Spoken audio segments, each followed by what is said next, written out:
அதே காத்து வாசம் வேற, அதே மண்ணு வண்ணம் வேற, அதே மக்க வாழ்க்கை வேற, ஒண்ணு மட்டும் மாறவில்லை.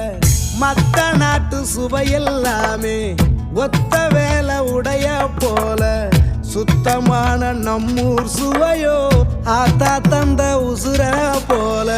மூட்டி பாசம் கொட்டி சமைச்சது திண்டுக்கல்லு தலப்பா கட்டி, நெய்யூத்தி நேசம் கொட்டி இழுக்குது திண்டுக்கல்லு தலப்பா கட்டி.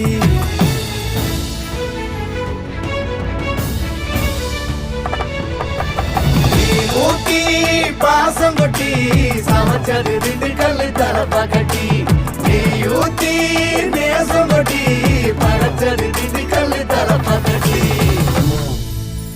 படைச்சது திண்டுக்கல்லு தலப்பா கட்டி.